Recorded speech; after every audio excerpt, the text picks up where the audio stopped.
Hey, welcome back to Twin Oaks Farm Poultry on YouTube. It's Melissa. Thanks for joining us. This video is a follow-up on the hornet nest destruction and removal.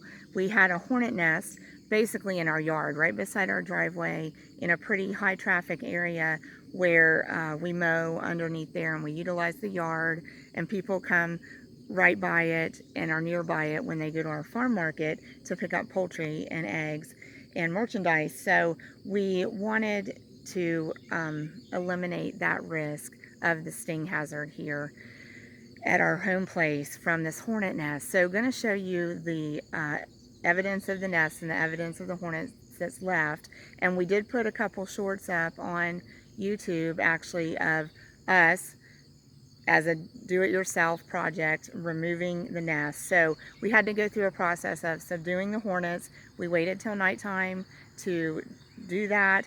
We had a pressurized can of hornet killer spray that we could have. My husband stayed way back from the nest, sprayed it into the opening of the nest, let that run its course, and then he actually has handles from his concrete tools that he fitted several together and put a cloth soaked with fire accelerant on the end of that and held that up there after the hornets were subdued at night, and went ahead and burnt the nest and destroyed it, because we just can't have it right here. But you know, hornets are pretty beneficial insects. If it had been in an area where it's not high traffic and we could have left it, we would have, because the hornets use it for a season and then they leave it and they don't return to it. So we could have let the season run its course, let it empty, removed it if it had been in a low traffic area, but it just wasn't, and we needed to remove the risk. So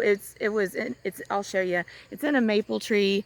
Was in a maple tree right there, fairly low hanging. So I'm only a little over 5 foot, and if I stood direct, which I didn't when it had hornets in it because it was really active, if I stood directly underneath it and reached my arms straight up, I was only lacking like a foot of being able to touch the bottom of it. It was a really impressive nest. In fact, we just saw it last week, and when we noticed it, it was like, wow, how did we not notice that being built there? You know, it was a very impressive nest. So in some of our previous videos and in a short prior to us taking it down, you can see that.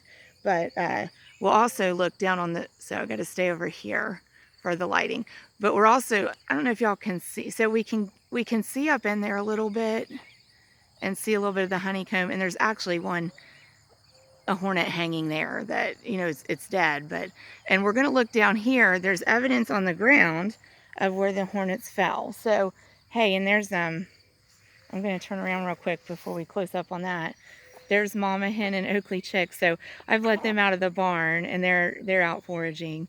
Mama hen is teaching Oakley all the things about being a chicken, but they actually had been over here, right here in this evidence. So I don't know how good a view I can get y'all with this, but these are some of the dead hornets that came out of the nest. And you know, they're really beautiful, impressive insects, and they are beneficial. They kill other insects that are destructive to crops. And there's some of the developing ones. So would that be larvae in the pupa stage maybe? So anyway, but everything that was in the nest is dead because we did set fire to it and burn it. So there are no survivors here. There's one by itself that's dead. So big, impressive insects. And they were very active at this nest, but we needed to be safe.